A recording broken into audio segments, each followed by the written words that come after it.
In today's episode, I'm going to be talking about overcoming insecurities. So I do these YouTube lives every Tuesdays at 7 p.m. Pacific time, 10 p.m. Eastern time, Saturdays at 12 p.m. Pacific time, 3 p.m. Eastern time. If you guys do find this video content of value, please like, share, let a friend know. And more things will be in the description if you guys want to know a little bit more or support me over there. But anyways, today I'm going to be talking about overcoming insecurities, and I'll be talking about a recap episode which is on getting attention versus paying attention, because I feel like the world that we're living in right now, we're always constantly trying to distract ourselves with things or things to do, and we don't focus our attention into things that matters even more, which is ourselves, right? And it's funny because most of us would do more research on buying a car than we do having a life partner or having a plan for yourself, right? We overestimate what we could do in a year and underestimate what we could do in 10. So that's why I feel like getting attention versus paying attention will be a good recap for this episode. And so I'll be having 4 slides, which is one, finding the cause and starting small. Self-reliance, we all work on that, right? If you're familiar with the work over here. And what is your relationship you have with your past? Because your past traumas, how you were brought up, those things all matter. So it's going to be a um huge stepping stone if you could overcome some of the insecurities and how to approach it, and that way you guys would be better equipped. So anyways, I'll be talking about the recap, which is paying attention versus getting attention. And so for this recap, it was inspired by this TED talk that Joseph Gordon-Levitt gave, and I want to start out with a quote, which is, if you are creative, if your creativity, I'm sorry, if your creativity is driven by the desire to get attention, you will never be creatively fulfilled. Meaning, if you're doing things for other people so that you could get a certain amount of likes, certain amount of reactions or whatever, right? And I feel like I said, in today's world, social media, everything is about triggering those those what was it, that dopamine. I'm not a scientist, okay, but he's talking about dopamines and how it fulfills us, but in reality it really just kind of numbs how we really are, right? And we're not really getting the full satisfaction, and it's there's this always constant chase of I need this or I need that, right?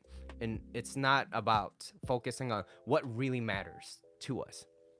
Okay, so there's another thing that you could do with your attention, right? We choose our reasons for doing things, but I always spoke about having the right intentions before you do it. So depending on how you do your first step, what really matters, and I'll explain a little bit more on that later on down the episode.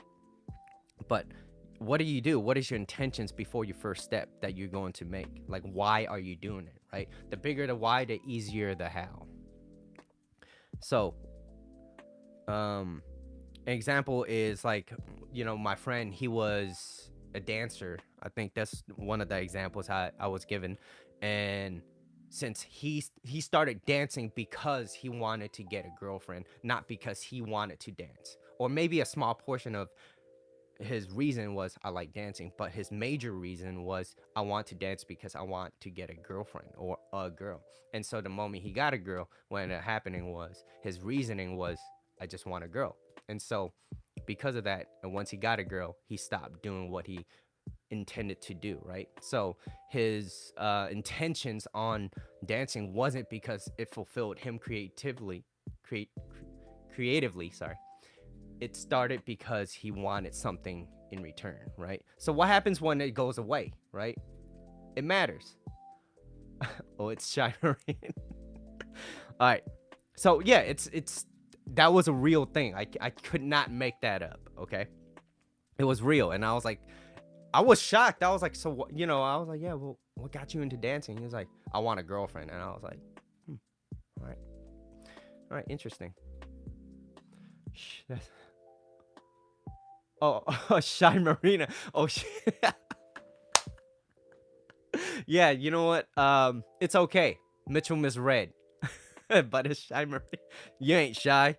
All right, so So what is it? What is it driven by? Is it driven by you, right?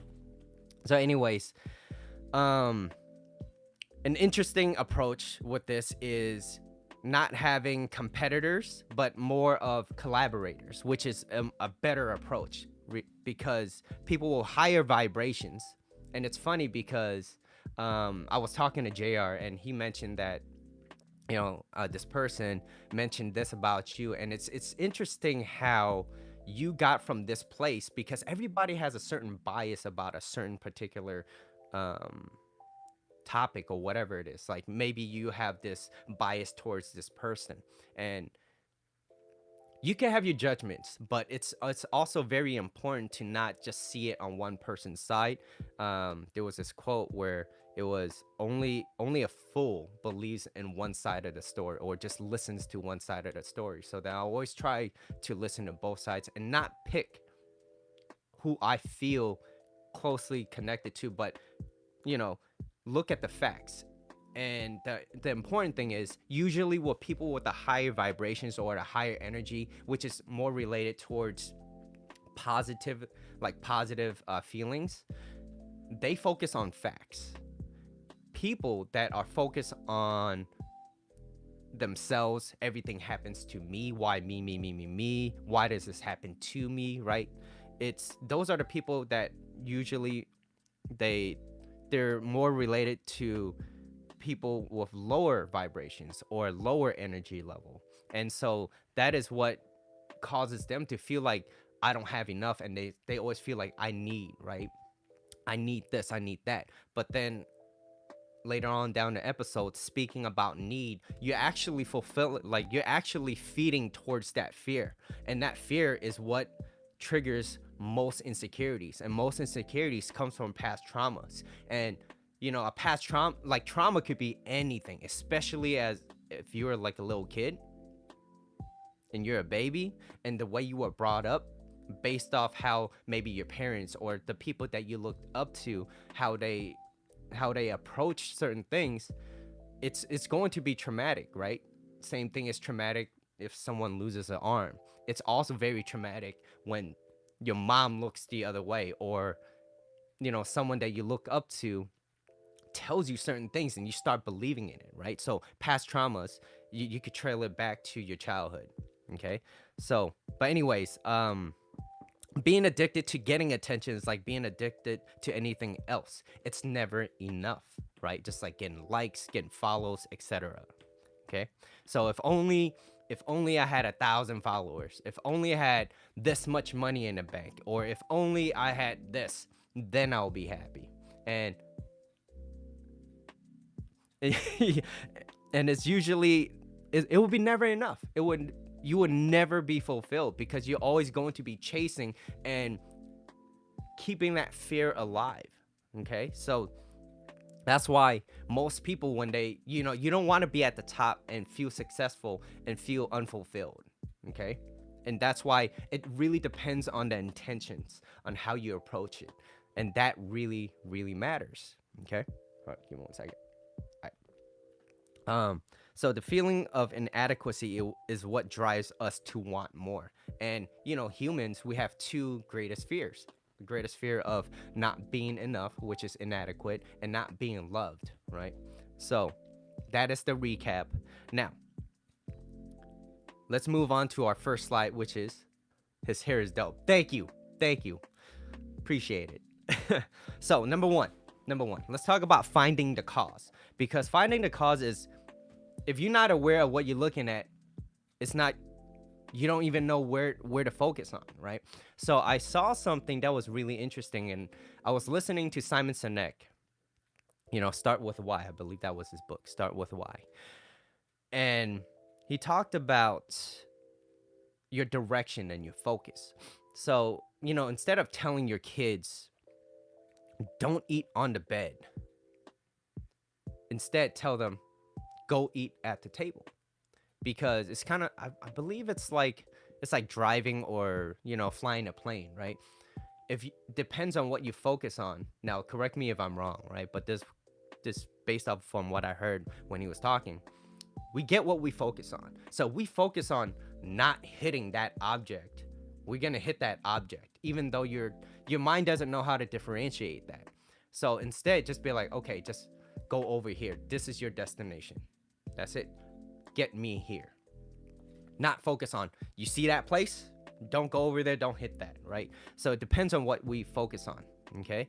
So finding out the cause. What is the problem? What is causing you all this trauma? What happened? What happened in the past, right? And I start out with this quote. You guys are familiar with this. Inaction breeds fear and doubt. Taking action breeds confidence and courage. So if you're not sure, you have to be able to take the first step. But if you're always being constantly reminded of, every time you do it, you will never be enough. Most of the time, eventually, people will be like, what's the point of doing it? It's just a waste of time, right? But then that's why it's so important to have like good people in your life, people that's willing to support you, understand you, to encourage you to do better, even if you don't do it right the first time.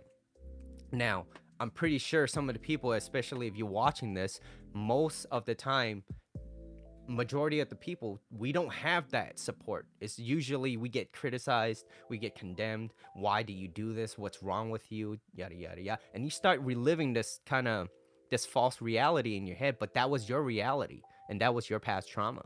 And that's what we start believing in, and that's our focus, and what we focus on expands, right? So it really depends on what type of story that you're really believing in yourself, right? So think back to a time when you were a kid.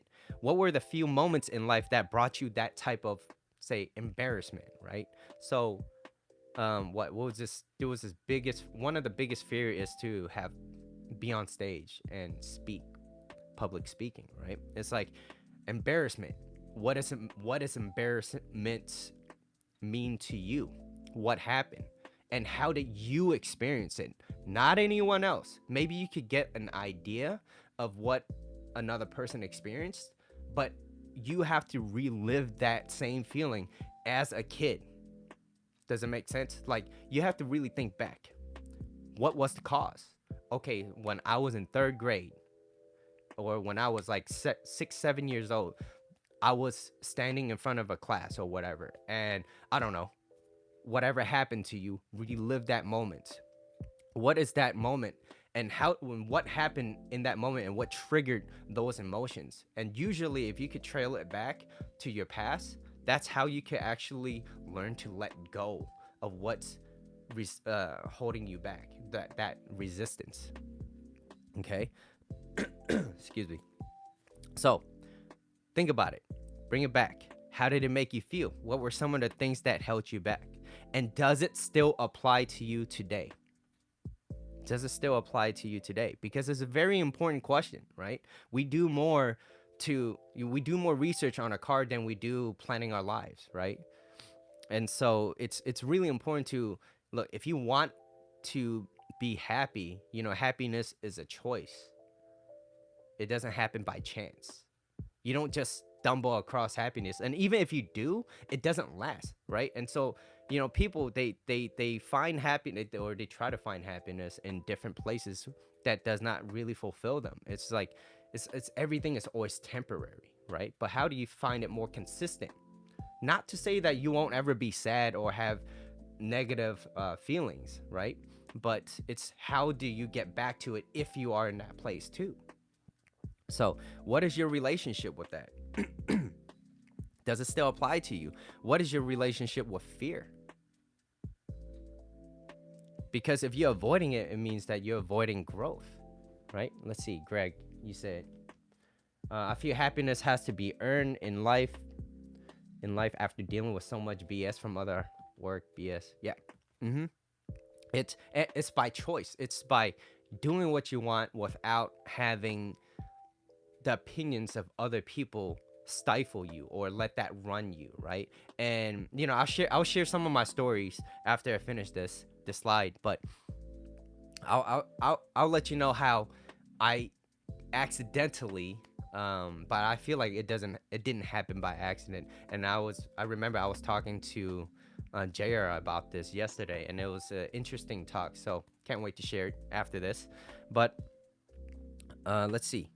So by changing your relationship with the questions and your emotions, you're allowing yourself to be less anxious, right? So if you're not prepared for something, you're not sure of it, of course you're not going to go in with confidence. But hey, you know what? By allowing yourself to ask yourself questions instead of focusing on a problem, you're focusing on more of a solution base.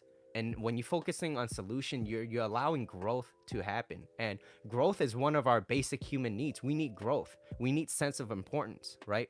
So just think about it. If you could share love because you love yourself, you're in a much better place. And then if you're at a better place, you don't feel like you always need to talk about yourself as much. So that means your ears will be more open to listening to other people. Now in this world, everything is about me, me, me, me, me. And if you're willing to give that ear to someone, right? And they're willing to listen to you, and wouldn't you feel like you had a great conversation even though the other person did all the talking, all you did was sit there, that other person will come out of that conversation feeling like, wow, that was a really good conversation, even though they talked 95% of it, right? So, just understanding how other people and what are the basic human needs, right? Love and connection, variety, growth, sense of importance, all that. If you could understand that and you could give that because you're fulfilled yourself, then you will be in a much better place. But it's how do we get there, right? How do we get there? And it's by allowing yourself to love yourself, right? And be talking about that more too as well. But okay, so with fear, how to overcome fear is by looking at it, by facing it, right? And it was interesting because I was reading this thing about Jordan Peterson, right? Cheeky Julie, I know how you feel about him. Jordan Peterson talked about conflict delay. Conflict delay is basically avoiding conflict or delaying it for a later time, right? Most people, they ignore it, hope it never pops back up again. But what usually ends up happening with conflict delay is that it starts to spread, kind of like a bacteria, virus, whatever you want to call it. And then not only does it spread, it gets bigger. It doesn't get resolved. So it's kind of like brushed to the side. And then during this whole time, you're just hoping it doesn't pop up again, but eventually it will. And not only that, let's just say you're sharing it with someone that you love or your partner or whoever it was. And then you have another issue on top of that. So not only did it stack, not only do you have that previous problem that you never resolved, you have something else that you need to talk about because in the heat of the moment, you might say something wrong, say something stupid, right? And then it's stacking and it's now multiplying, right? And then somebody will be like, yo, I had enough. And then you get a breakup, a divorce, or whatever, right? And so conflict delay is, I don't like conflict, but I also know that not speaking about it will actually cause more harm than good in the future. So why don't we just talk about it, discuss it? And that's why it's so important to have someone that's willing to communicate. Like, communication to me is number one. If you're not going to communicate with me, I won't be able to talk with you. I won't be around you because why? If there's something that's going to be unresolved, I would like to be able to resolve it with you like an adult, and we could speak about it, and then we could have some certain compromises or whatever, right? Let's see. Busy as usual. Okay. Okay. Anyways, moving on. Let's see. What holding you back? So let go of what is holding you back, right?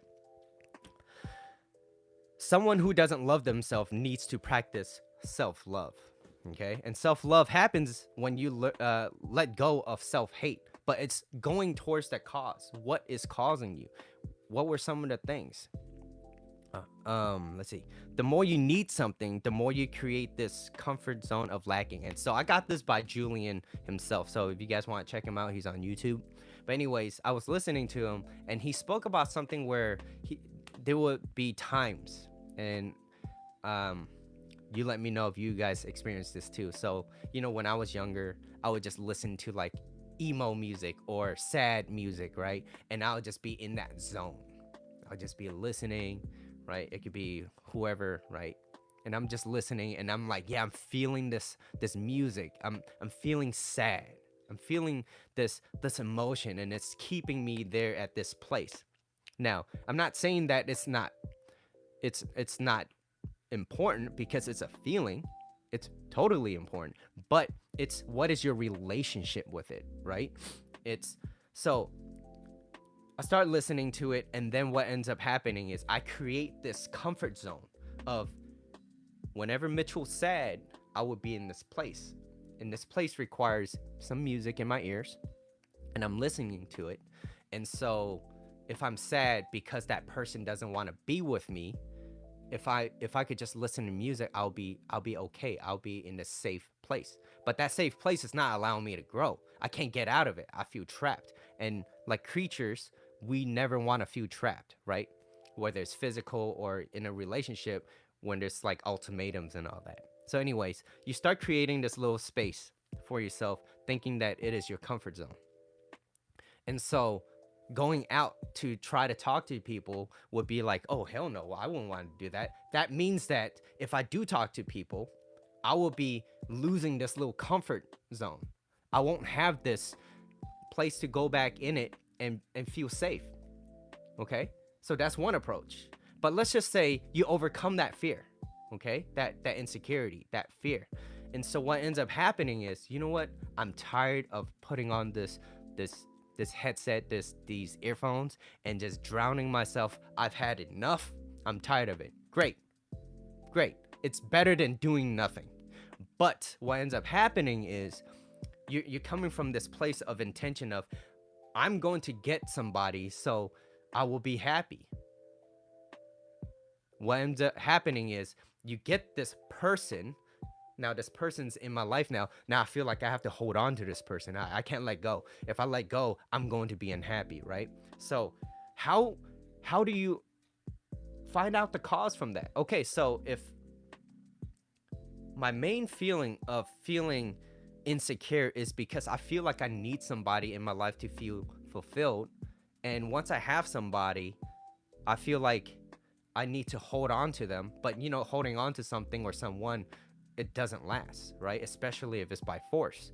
So it's like, well, how do I fulfill myself in that need? Well, it's because I'm codependent, right? If you codependent, it means that you need something from someone. And by needing something, it means that you're fulfilling part of that fear. You're feeding part of that fear to keep it alive, right? But instead, let's just say there's this threshold, and you're not starting from here anymore. You're starting from here. Just be like, hey, it's okay. Some of the past traumas, whatever it happened to me, it's okay. I was dependent. I needed some people, but I needed people because why? Because, when I was younger, I felt alone. And whenever I was left alone, it's related to I'm not good enough. And if I'm not good enough, it feels like I'm not going to survive. If I'm not survive, it means I'm dead, right? If I'm dead, I'm not here. And that might be one of your fears or whatever it is. Like follow back your trail of whys, and then understand that, okay, well, how do I not need that person or that something so that I'm not dependent on that? And so you could still fulfill that without the need of somebody else. And so then once you're a lot better and more complete, then you could just apply it and be like, you know what? I'm good where I'm at now. I like that person. That person seems like it has, he or she has a good head on their shoulder, and we're going to have a much better time, right? And you're going to be in a much better mood. Okay? So that's finding the cause, right?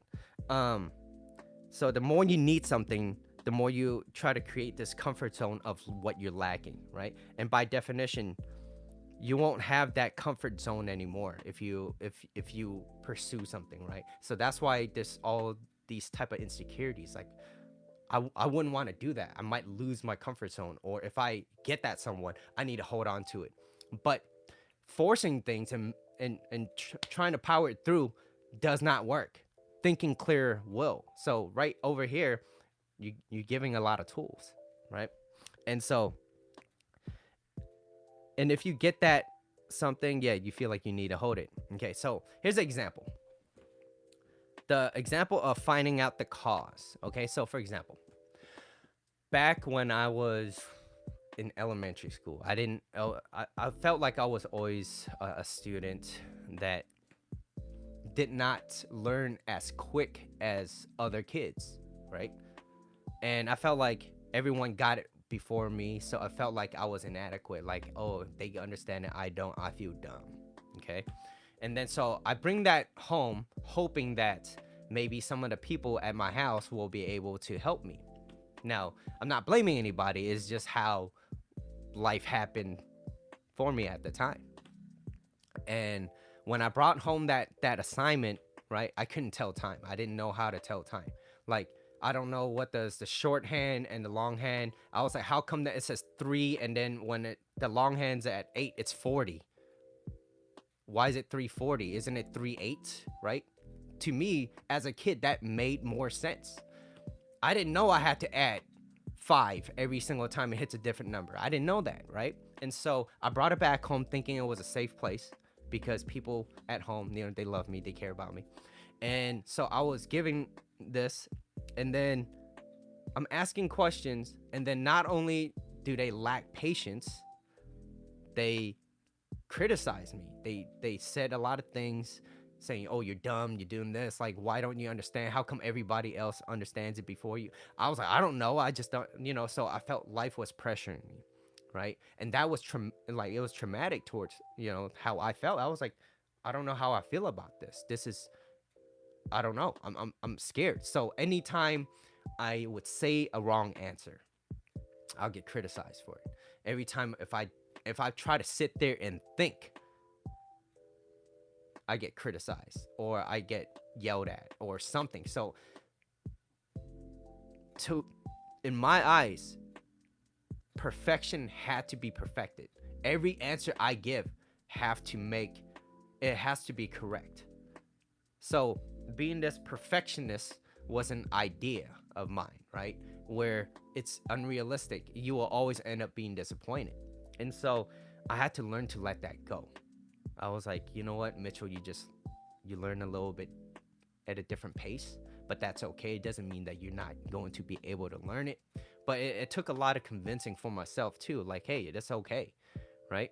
But that required me to kind of dig back into my past and be like, you know what, that happened, but it's okay. I didn't learn as quick, but I eventually will get it as long as I am willing to put in the time and effort for myself. Just like relationship, I was really bad at it. And, I wanted to learn. I wanted to understand it. So I started asking whys, right? And so the quality of your life is in direct proportion to the quality of the questions that you consistently ask yourself. And so even though you work at a slower pace, but that's okay. You have to do it alone. It doesn't mean you have to be alone while you're doing it, if that makes sense, right? You got to participate in your own rescue. You got to do it on your own. You just don't have to be alone, because then you're creating the space for people that's willing to support you, right? And that's why, we learn way quicker with encouragement than we do with like being condemned and criticized. And so, that was my past trauma. That's only one event, okay? But that led me to where I was. And then so it led on to other areas of my life where I lacked confidence when I talked to girls, right? I cried in front of a girl once. I think I was like 12, 13, 14, somewhere around there. I didn't know what to say. They knew. I didn't know. And apparently this girl had a crush on me too. I didn't know. That's what they said. But I was not giving the right tools. I was not only, I was discouraged. It's like, what's wrong with you? And then so everything that I did felt like it was a self-fulfilling prophecy. Everything you do is going to fail. So what's the point of doing it, right? But it's by overcoming that. How do you overcome that, right? So I found out the cause, following the trail of whys. So that's why, and this is where I felt like I got lucky, okay? By starting small, okay? And what I mean by that was I felt lucky because what the intentions, and that's why I speak so much, was what is your intention? What is your why and why you want to do it? What does it mean to you if you do this, right? And that's your character. and your character is based off how other people perceive you after the conversation that they have with you, right? So by starting small, I started being honest with myself, and that's what it was. I was just honest, and it came from a real place of hurts, a real place of embarrassment. And so uh this is guy, philosopher, Fyodor Dostoevsky. I think I butchered the name, but anyways, this is a quote that I really really like, and I said it before, but I'm gonna say it again. Okay, so which is, a man who lies to himself and believe his own lies becomes unable to recognize truth, either in himself or anyone else, and he ends up losing respect for himself and for others. When he has no respect for anyone, he can no longer love, and in him he yields to impulses, indulges in the lowest form of pleasures, and behaves in the end like an animal in satisfying his vices. And it all comes from lying to others and to yourself. But it's all right. He wrote the Gulag. Stay honest. Yeah. What's up, Justin? Good to have you back. Yeah, I need to look into that too. I heard Jordan Peterson talking about it. The Gulag. I can't pronounce the other word. But it, lying to yourself is not being able to recognize truth too, right? Not by ignoring the reality, by ignoring how you really are. And so I had to really understand, like, where did it come from? And so it came from a place of desperation at the time, right? Because I had to get out of it. Otherwise, I will feel like life will trump me and I will not get out of that mental state.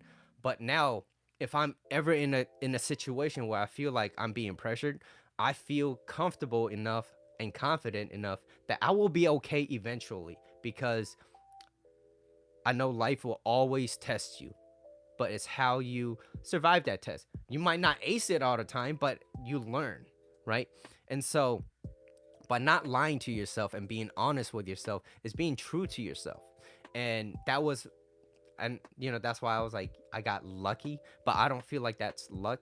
And this is what happened when I was talking to JR, where, most people, they believe that, hey, you know what, happiness is somewhere out there, I just need to go find it.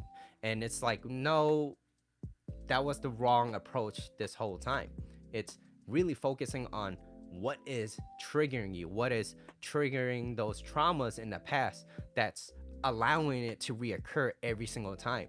And so you feel like you always have to go out there and get it. So for example, if you were poor your entire life, right, and you had no money, and when you go to school, right, and that was your world, that was your reality at the time, and when you're in the world of school and there's like 20-30 kids in your room, in that classroom, and people make fun of you because you're poor, right? And now you're an adult. Everything you do is so that I need money. And now let's just say you're making, I don't know, 6 figures plus whatever, right? And you're in a decent place. People used to make fun of me. Now I don't have that anymore. I have money. I could prove them wrong, right? So a lot of it is getting the approval from other people, but it's not really focusing on yourself. So everything that you're doing is feeding off, or you're feeding that fear, so that when I have more money, then other people will see me as that. But let's just say, hey, you know what? I was poor. That was it. It's okay. Now, accept where you were at when you were poor, when you were younger, right? Because, hey, that's traumatic to you. That's what happened. And so whatever happened to you, right? It could be being embarrassed or whatever, right? But whatever's that's causing that, accept where you were at the time. The time has passed. It's okay. Relive that. Understand why that's causing you there. And then instead of starting from here, you can start from here.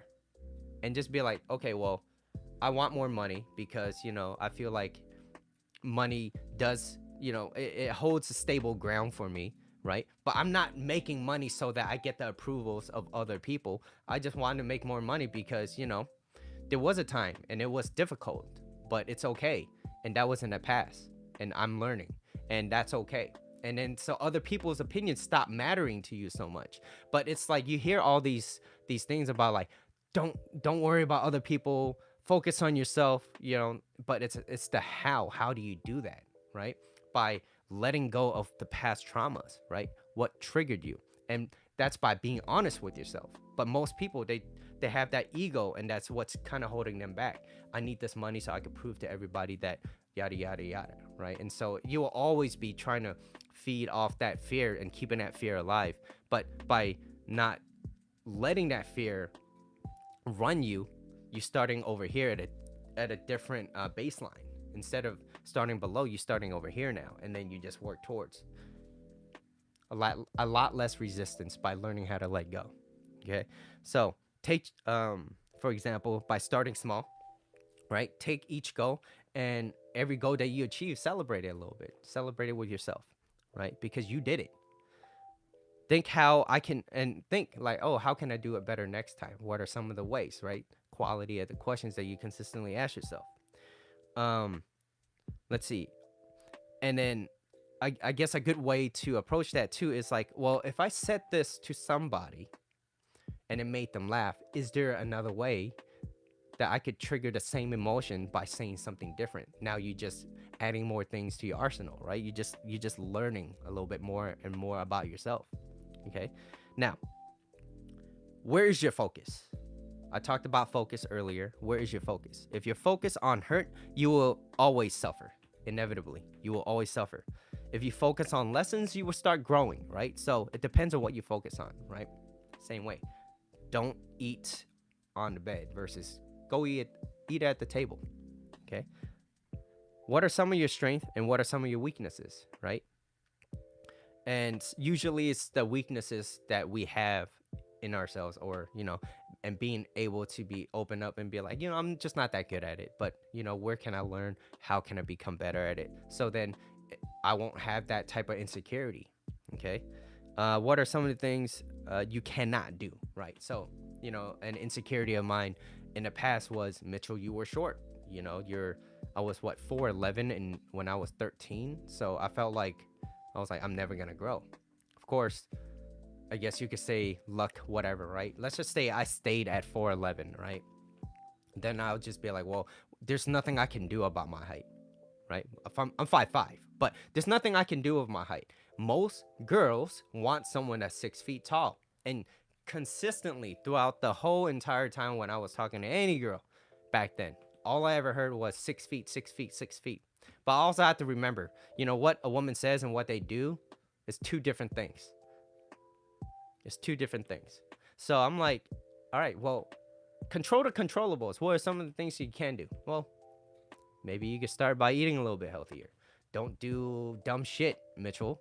Go work out a little bit, right? Clean up yourself, right? Do you have bad hygienes? If you do, use some Listerine. Maybe your breath is hot as shit, right?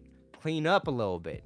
You don't have to be perfect. It means you just have to do things that's willing to, improve yourself a little bit at a time. Bree, what do you say? Not me. As long as you're not shorted. even then, it's like, see, that's the thing though. It's like if you meet somebody, Bree, that's, I don't know, how tall are you again? Remind me. But let's just say that person is slightly shorter than you, right? Not so much where you're like, okay, I like if that guy's like 5 inches shorter than you, you're like, I just can't, right?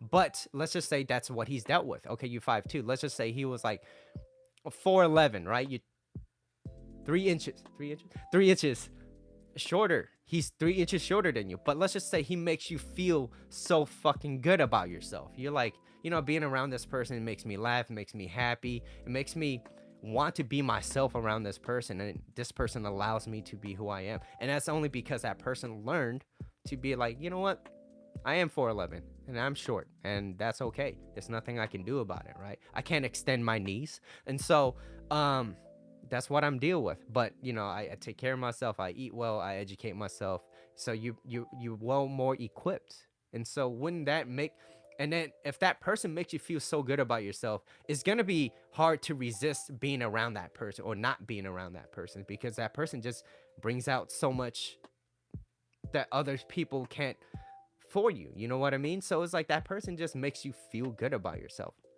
And, ladies, everything how you feel is how you feel. What you said to a guy a week ago, even though you told him you love them, it might not apply today. Even 2 hours ago, it might not apply because your feeling is how you feel, right?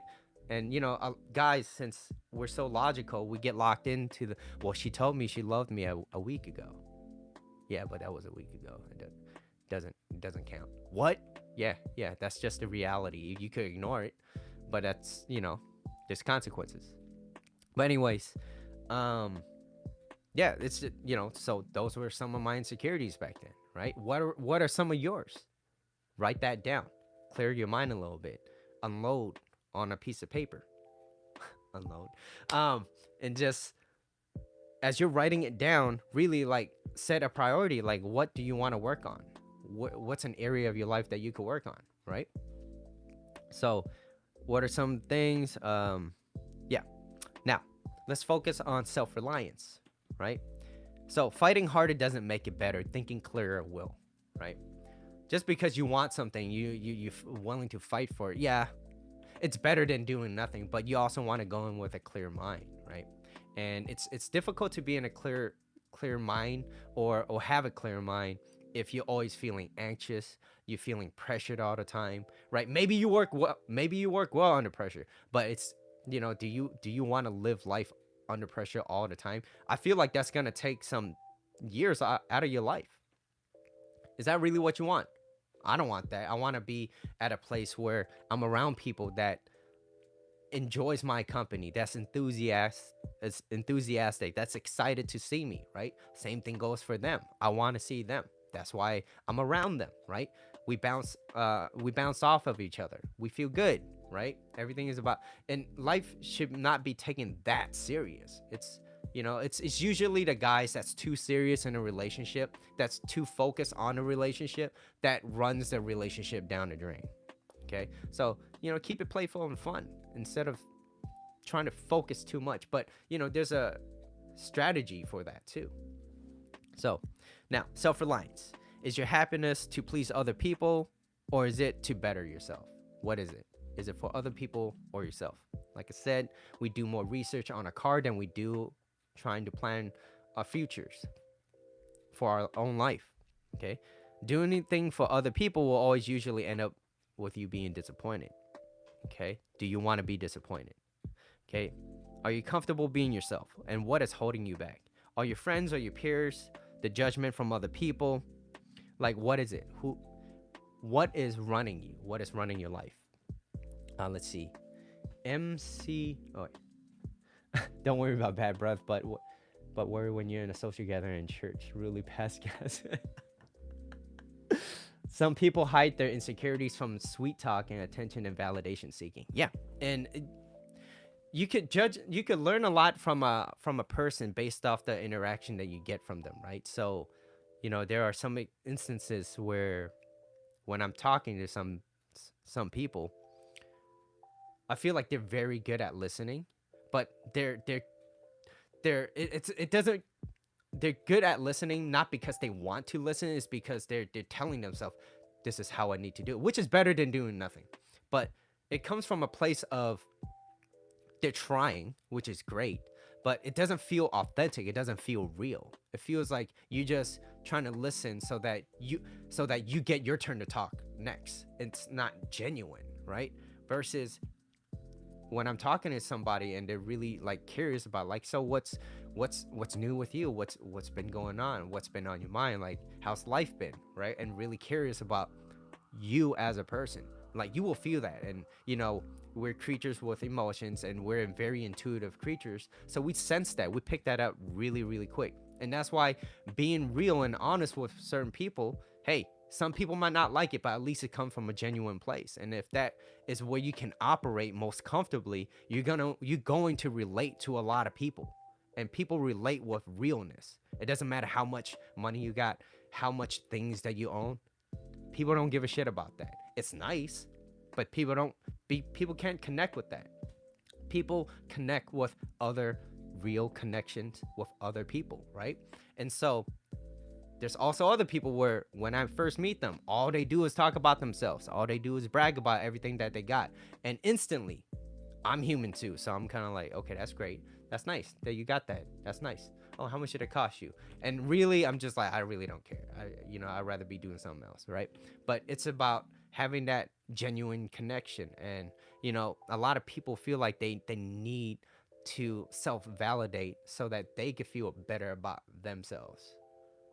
But in reality, it's a lot of insecurities that they got. So I'm glad you brought that up, right? Um, let's see. Are you happy and content? Okay, so are you happy and content with where you are and willing to pursue all that you want, right? Because being content with where you're at is cool. It's nice. I'm happy. Be grateful for where you're at, but still pursue all that you want. What do you want? Where do you want to be? Where do you see yourself, right? Um, I feel most fulfilled and happy, joy when I feel like someone got some of the advice that I could share with them because I learned it and I would love to share with you. And if you used it and it helped you in your life, to me, I feel fulfilled. That's me though. What is yours? What fulfills you, right? You can't change your destination in the night, but what you can do is you could change the direction of where you want to go. Okay. So now, are you waiting for somebody to try to tell you what is going on with you? Like most of the time, people they don't care about you enough. The tears of my enemies. I can hear that from you in your voice, Justin. um, let's see. So pursue all that you want, and yeah, don't waste your time. It's kind of like having a wish list, right? Don't wish for something. Get it yourself. Like, how can you feel that need to fulfill yourself without needing it from another person? Because that need is like you need something because you lack something. And once you get it, you feel like you need to maintain it. And it's like by force. It's like then it's not loving in such a way where the person you love feels free, or not just the person or the thing or whatever it is. Like you feel like you need to hold on to it, whether it's money or the person or that thing. What is it? What's holding you back? Think about it. What is triggering that? What are you okay? And are you surrounding yourself with people that actually want you to succeed as well? That's willing to encourage you, or are they constantly telling you, "Oh, this and that"? And it's like, well, a lot of it is insecurities about themselves that they're putting onto you. So then, if they succeed in making you feel insecure, then in their eyes, they're like, "See, I'm not alone. I'm not the only one." And they will love to keep you there so that they don't feel alone. Okay, but it's their insecurities, not yours. Okay, now what are you currently working on? Always talk about that. What are you currently working on? What interests do you have, and what is something that is non-negotiable? Non-negotiable. It doesn't matter. I have to do it. So for me, my standard, at least in life, is to at least be healthy, right? I don't need to be the most healthiest person on the planet. I just need to be healthy. That's fine, right? And sometimes things get in the way. I got sick. That's okay. And then when I got sick, I was bedridden for about a week. So, I missed a lot of lives. But I was bedridden for a week. I couldn't do anything. And I was like sweating. I couldn't do anything. And I felt like not only did I gain a lot of weight because I just laid there and I ate and I went back to sleep, and that's all I did. And then it felt like progress that I had like at the gym felt like it went away. But I know that what the knowledge that I do have, I am able to get that back. It means that it's going to take a little bit longer, and sometimes life gets in the way, but it's not going to stop me from not doing it. It's not like, oh, I worked out for a week and I had one bad meal and now everything is ruined. No, it's not. No, it's not. You just had one meal. It's okay, right? Depends on what you put in, right? What is your consistency? What are your daily habits, right? So, getting sick did kind of discourage me a little bit, but it's okay. That's a normal thought process. And that my relationship with that is, and what is your relationship with your own thoughts? and your own emotions. I was a little bit discouraged. I was like, that kind of sucks. I worked out so hard. I worked out really, really well. I ate well for the past week too. I was really getting good progress. Something happened. And now I feel like everything I worked for went to waste. No, it's not. No, it's not. You still have the knowledge. You can still do it. You're still capable of doing it. Now go do it. And so I'm going to go do it. Right? Now, the real thing is, what is your relationship with your past and what is your relationship with your emotions? Because I feel like that's not spoken enough. And there's this all these self-help talking about, oh, you need to be happy, and it's important to be happy, but what is your relationship with the negative emotions that most people experience? What is your relationship with anger? How do you react? And your character is going to be judged based off what triggers you, right? So if little things trigger you, things seem like it's always going against you, that's how you view life. That's what you're going to be receiving. Because if you're always operating from a place of I'm always mad, or things never go my way, or whatever, well, that's what you're going to attract. Because why? That's what you're focused on. And so really having that relationship with where your emotions are and how you operate from there, that's going to be judged. That's how people is going to judge your character, and character is destiny. Okay, so but where you start matters. Okay, and starting by not attaching yourself to what runs you, right? If you focus on the problem, then you're always going to run into other problems. But if you focus on lessons, then you're focusing on growth, right? Part of self-love is learning how to let go of self-hate. And so what were your past traumas? Going back, what were your past traumas? What is your relationship with those past traumas? How did it embarrass you? Right? And are you willing to put in the effort and the actions so that you could get out of that and learn how to let go of some of those past traumas that ran your life, right? That stifled you. Okay? So growing up being made fun of, that was a big thing. But then I'm not doing it so that I could prove to other people where they don't make fun of me. That's okay. Hey, those are some of the past. And one of the great examples was like 8 Mile, when Eminem was rapping, and then he started like self-deprecating himself. Yeah, I'm poor and all that. He said all these things about himself, and then that person didn't know what to say about him. He's like, yeah, that's all they had.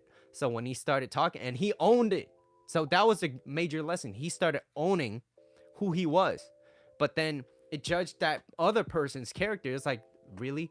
If you really call yourself a rapper or whatever, like, you're not just going to attack me based off my race and how poor I was.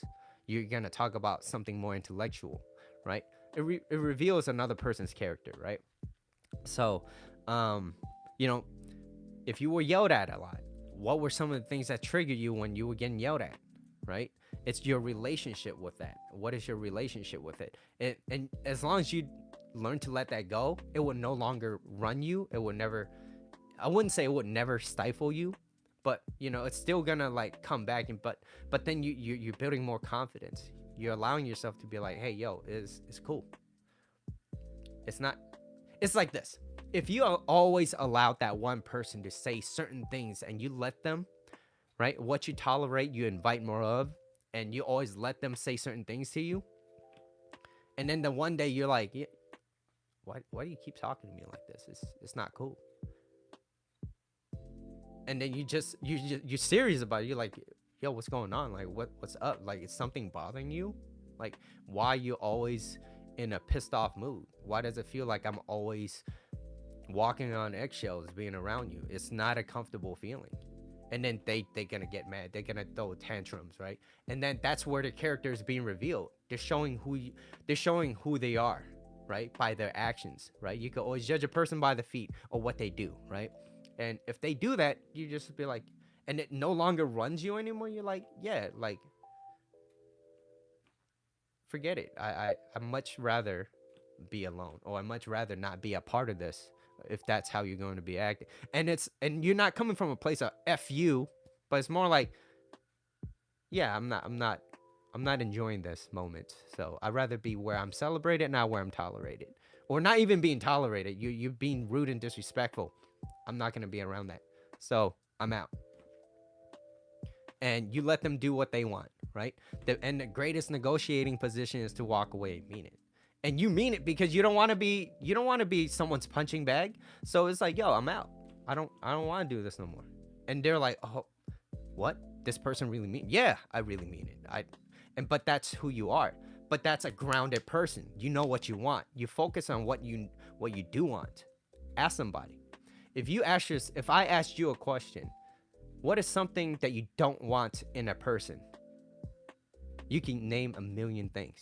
But if I ask you what is something that you need, what are your core goals and what are your core values in a person that you cannot compromise? You might give me a small list, but you won't know as nearly as much as what you don't want, right? So it's try to balance that sheet out a little bit, if you know what I mean. Okay. Let's see. Yes, really cheeky. Okay, let's see. So, me being yelled at. Let's see what else. The people around me gave me a sense of. Okay, so the people around me gave me a sense of pressure. This is what happened, right? Pressure and punishment. If I didn't answer quick enough, or if it wasn't correct, right? So I wasn't able to learn at my own pace, right? And when I wasn't able to learn at my own pace, I felt like, what's the point of learning? Because I feel like everything's gonna be rushed, right? And it's giving me all these anxiety, and it's like, of course I'm not gonna do it. And if I don't do it, I'm not gonna have any action. And if I don't have action, I'm not gonna be confident because I don't know how to do it. I don't know. So, thing is, what is keeping that fear alive, right? And are you walking out every day thinking like, I need to put up my guard up? What is this mask that you're putting up? And are you being true and authentic to yourself? And I always go back to that. What is true to you? Be at a most comfortable place. Maybe it's your room, maybe it's the bathroom, right? And just be at that comfortable place, right? Or over here. Where is this comfort zone where it allows you to be you? And if you feel safe and comfortable, when you want to go back to it, it's kind of like you're priming yourself and you're setting yourself up for success. Because, hey, yo, I didn't have a place before, but now if I want to be happy, or if I choose to be happy, happiness is a choice and it doesn't happen by chance. You have to set things up, maybe an area of your room where you go to sit down, to unload some of your thoughts onto with a pen and paper, whatever it is. You have to allow yourself to have that. Otherwise, it's just gonna stack up, right? And with the conflict delay. Anyways, so what is your relationship with those past experiences? What are experiences causing you to do or not do, right? And when you fulfill your past traumas, does it seem like it always comes back? And if it does, it means that the approach, it's not that you had a bad idea, it's that it's the way you planned it was incorrect. If all you do is always to go back and fulfill it, maybe it's like, thank God it's Friday type of mentality, where I worked all day, I just need this break, and you want to go back to it. Well, maybe it's something else that you need to do a little bit differently, that's not going to always feel like I need that Friday. And so that you don't keep that fear alive. And do you feel slave to your own feelings, right? You shouldn't feel like you're a slave to your own feelings. You should be able to experience how you feel. Look, I'm sad right now, I'm not happy, I'm hurt, but that's okay. But why am I hurt? Why am I here? Is it because I'm hurt because that person that I truly loved betrayed me? Okay, well, what can I do? There's nothing I can do about what happened, but what I can do is maybe I need to learn how to vet the next person in my life, or learn to educate myself. What are some of the red flags that I need to really spot on, right? So knowing what you want is just as important as knowing what you don't want too, as well. But you get what you focus on in life. But anyways, that is the end of the show. Today is about overcoming insecurities. I hope these advice is really helpful. One of the biggest thing is, revisiting what is your relationship you have with your emotion. And I feel like it's a different type of angle on how most people view things. What is your emotions, right? Because everybody's like, oh, happy, happy, happy. What is your emotions, or what is your relationship with being sad? What is your relationship with being upset? And what runs you when you are in that state? And how do you get out of it without the need of other people? Because being dependent on another person, it will never be enough. It will never be enough. You'll always be left disappointed. But if you could do things on your own and you're self-reliant, then you won't need another person, and you're more complete. And when you have two complete people, life is much more happier and blissful. Yeah. Overcoming insecurities. Hope you guys enjoyed the show. Um, how do you guys feel about it? I got a minute. Woo! Can't wait for my barbecue after this. Let's see. That's what makes me feel really. Yes, Julie. Really. Don't worry about bad breath. Jollibee is magnificent, along with the Orange Julius Shake Shack.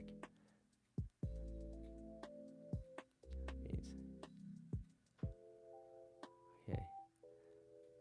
All right. Anyways,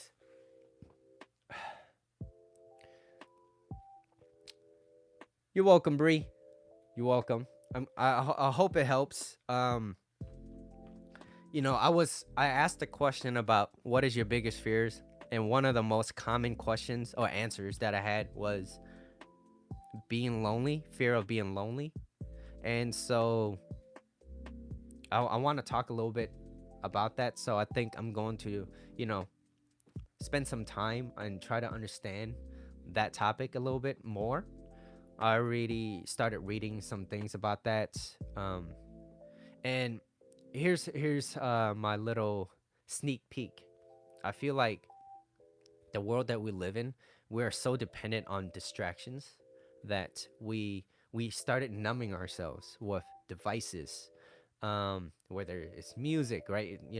Or things to do, but you're not really doing things that really fulfill you, and you don't really feel like you wake up thinking like, I have something to look forward to.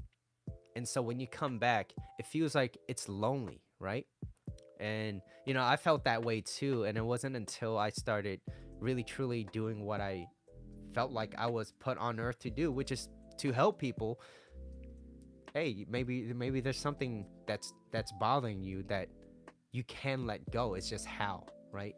And so every day I wake up, even when I was not feeling well, I was still thinking like, man, like, what's something I want to talk about? Even though I didn't really do reading or anything, I was in bed, I still thought about it, right? But it was what kept me up at night, and it still does, and it's what keeps the first thing I kind of think about in the morning. So feeling lonely, and of course I want to know a little bit more about that, when it comes to like the whole being was that like a doctor telling you, hey, this is what you have. I won't be able to to label that, but understanding a little bit better will have me better equipped, right? And so, but that's just my theory. I think it's because we keep numbing ourselves with different things and distractions that we really don't really pay attention to what we really want, and we focus on what we don't want so much in this playing not to lose.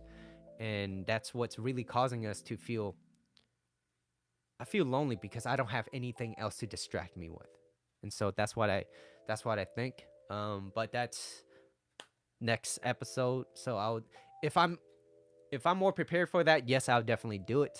If I don't feel prepared, I will do something else, because you guys are giving me your time, and your time to me is valuable. So I want to make sure that whenever I put out something, that is worth your time too as well, right? And that we could both benefit from it too as well. So yeah, that's my promise that I could give to you. Either way, your topic are helpful. Thank you. But still, I see it as you giving me your time. It's important. We don't always give a lot of time to other people, and you're giving it to me, so that's very important.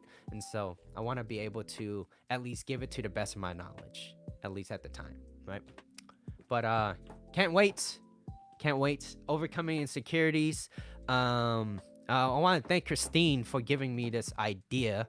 So, Christine, if you're watching this or you're watching it on a post, thank you for this topic. Appreciate it. If you guys have more things that you want to talk about, I would love to learn more, right? Because the more ideas you give me, the more things I have something to kind of like, hey, what do you guys want? What can I give to you guys, right? Anyways, I'm gonna go eat. I'm gonna have a good time. You might start seeing some Instagram stories. I'll see y'all in a bit. All right. Thank you for your time. I'll see you next time in the next episode. Peace.